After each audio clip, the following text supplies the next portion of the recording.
ఆర్యవైశ్యులు అన్ని రంగాల్లో ఎదగాలని కాకినాడ సిటీ ఎమ్మెల్యే వనమాడి కొండబాబు పేర్కొన్నారు. ఆర్యవైశ్యులు కేవలం వ్యాపార రంగంలోనే కాకుండా అన్ని రంగాల్లోనూ ఎదిగేందుకు కృషి చేయాలని కాకినాడ సిటీ ఎమ్మెల్యే వనమాడి కొండబాబు తెలిపారు.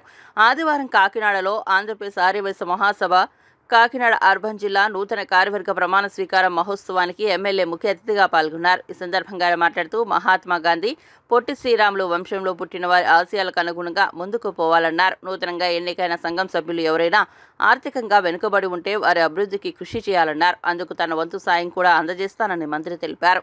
ఆంధ్రప్రదేశ్ ఆర్యవైశ్య మహాసభ అధ్యక్షులు చిన్నిరామ సత్యనారాయణ మాట్లాడుతూ రాష్ట్ర రాజధాని అమరావతిలో పొట్టి శ్రీరాములు విగ్రహాన్ని ఏర్పాటు చేయాలని పేర్కొన్నారు.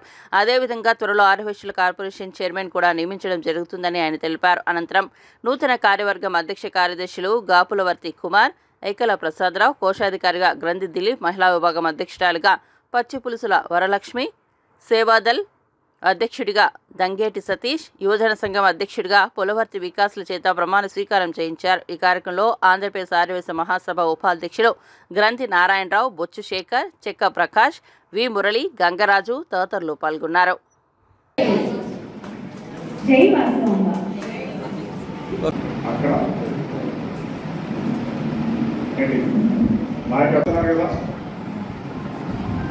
అయితే కొన్ని జిల్లాల్లో కర్నూలు ఏర్పాటు చేస్తూ ఉన్నారు.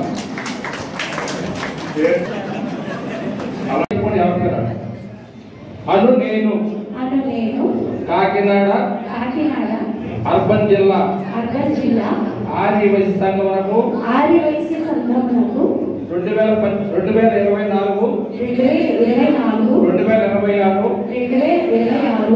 సంవత్సరములకు మీ పదవి పేరు చెప్పండి. ఈ ఏడాది మా ఇప్పుడే చెప్పినటువంటి బాలకృష్ణ గారికి మనందరూ కూడా అభినందనలు తెలియపరచాలి. ఇంకా కొంత వర్క్ ఉంది, రూములన్నీ కూడా ఫినిష్ చేయాలి. అవి అయితేనే మన కళ్యాణ మండపానికి ఒక గుర్తింపు వస్తుంది. అదే ఇప్పుడు కింద గొడవలు కూడా చెప్పారు, రూమ్స్ కూడా కంప్లీట్ చేయండి. కొత్త టీము అడగకుండా లక్షలు ఇచ్చారు. మనం వాళ్ళకి బాధ్యత చెప్తే ఆ రూమ్లు కంప్లీట్ చేసే బాధ్యత కూడా వాళ్ళు తీసుకుంటారు. వాళ్ళకి కావాల్సినటువంటి సహాయ సహకారం మనం అందరూ కూడా అందించి దీని ఒక చక్కటి విశ్రాంతి భవనం కింద తయారు చేయాలని ప్రెసిడెంట్ గారికి, సెక్రటరీ గారికి, ట్రెజరర్కి వాళ్ళ ముగ్గురికి కూడా ప్రత్యేకమైనటువంటి విన్నపం చేసుకుంటూ కంపల్సరీగా మనందరూ కూడా సహకరిస్తామని చెప్పి నా వద్దు నేను కూడా వాళ్ళు ఏదైనా అడిగితే చేయడానికి సిద్ధంగా ఉన్నాం. తప్పకుండా ముందు రూమ్స్ అన్ని కూడా మనం కంప్లీట్ చేస్తే మనకు ఆదాయం పెరుగుతుంది. వచ్చినటువంటి వాళ్ళు మనం విశ్రాంతి తీసుకోవడానికి భవనం కూడా ఉంటుందని చెప్పి తెలియపరుచుకుంటూ నాకు ఈ అవకాశం ఇచ్చినటువంటి ఎంపీ వారికి, అలాగే పవన్ కళ్యాణ్ గారు చెప్తున్నా, నరేంద్ర మోడీ గారు చెప్తున్నా, ముగ్గురు తరఫున అభినందిస్తున్నాడు.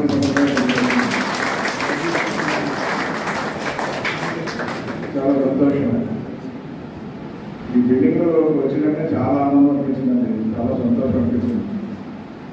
ఎందుకంటే ఆ రోజు నేను శాసనసభలో ఉన్నప్పుడు మా వాళ్ళందరూ వచ్చి మా సంఘం వారికి బిల్డింగ్ కావాలి అని అడిగారు, స్థలం కావాలని. సరే నేను ఎక్కడో కూడా చూస్తాను కంటే అన్నాను జనరల్గా. అంటూ మాట అన్నాను, మీకు ఆల్రెడీ ఒక భవనం ఉంది కదా, వైట్ హాల్ ఉంది కదా, మళ్ళీ ఇంకోటి ఎందుకన్నా. లేదండి అది వేరు ఉండాలి అని అన్నారు. సరే ఎక్కడో కూడా స్థలం చూస్తానంటే మళ్ళీ మా పెద్దలందరూ ఏమన్నారంటే బాలకృష్ణ గారు, అదేవిధంగా చూడండి పెద్దలు బాబు గారి మందులు అందరూ ఎక్కడ వేస్తే అలాగంటే మా వయసు వస్తుంది. మెయిన్ రోడ్డు దేవాలయం మీద ఉంటారు ఎక్కువ, మెయిన్ రోడ్లో చూడండి ఎక్కడో కూడా చూడండి అన్నారు. మెయిన్ రోడ్ ఎక్కడ చూడండి చాలా అన్నాను. మరి దేవాలయం మీద చూడండి అన్నారు, అక్కడ దొరకకుండా చూడండి.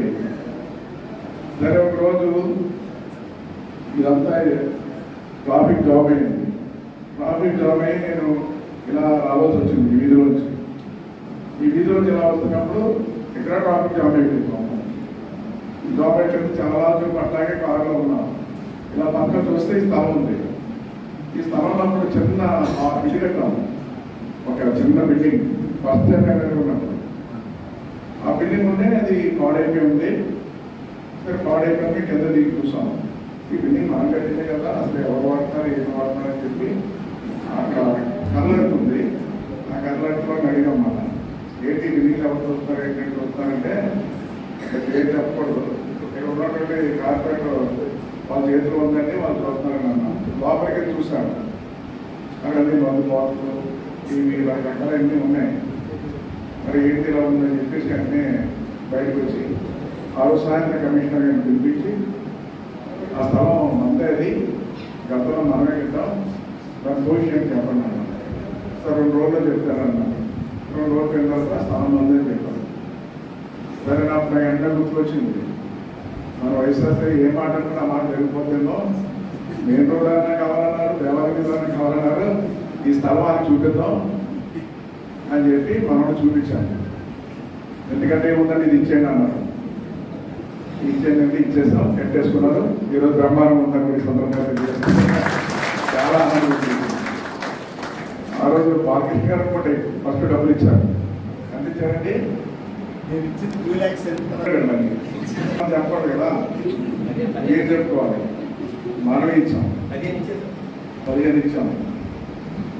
అవన్నీ చూస్తే ఈరోజు చాలా మందికి ఇస్తాం, కానీ కొంతమందే సద్వినియోగం చేసుకుంటారు.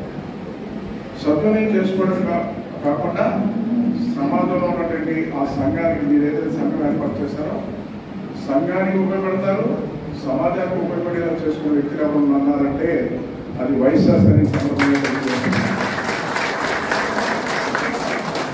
ఎందుకు మాట్లాడుతున్నానంటే సంఘ బిల్డింగ్లు సక్రమంగా చూసుకోవడం కానీ, ఆదివాసీ సంఘం తరపున రాష్ట్ర వ్యాప్తంగా కార్యక్రమాలు చేయడం కానీ, కింద స్థాయిలో చేయడం కానీ, అనేక సేవా కార్యక్రమాలు చేయడం కానీ, అనేక దేవాలయాల ద్వారా మీరు సత్రాలు ఉంటాయి, అవి కూడా పెయింటింగ్ చేయడం కానీ అన్నీ కూడా చూస్తాను, తెలుసుకున్నాను. హిస్టరీ చాలా బాగా చేస్తున్నారు. అలాగే సంఘాలు పెడతాయి కానీ కొంతమంది భక్తుల పేర్లు బాగా వస్తాయి, పేపర్లు వస్తాయి, అన్నీ వస్తాయి, కానీ తర్వాత కనిపించదు, మెయింటైన్ చేయడం కనిపించదు.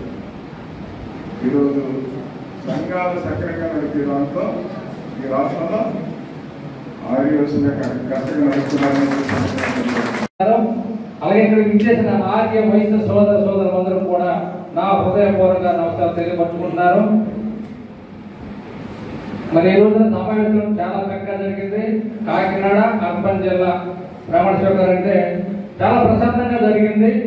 మరి ఇలాగ కార్యక్రమాలు ముందుకు చేసుకుంటూ ఇవాళ పదవి తీసుకున్న ప్రతి వ్యక్తి కూడా మీ అంటే మీకు వార్డులు ఉంటాయి, ప్రతి వార్డులో అక్కడ సంఘాలు ఏర్పాటు చేసుకోవాలి. మీ కింద అర్బన్ జిల్లా అంటే ఒక్కడే కాదు, మీకు వార్డ్స్ ఉంటాయి కదా, ఆ వార్డులో కూడా మహిళా సంఘం అవనండి, జిల్లా మన యువజన సంఘం అవనండి, వాసీ సేవా దళం అవనండి, 4 సంఘాలు ఈ 2 చోట్ల ఏర్పాటు చేసుకుని ఆర్యవైశ్య సంఘాన్ని బలోపేతం చేయాలని చెప్పి మిమ్మల్ని కోరుతున్నాను. సరే, సంఘంలో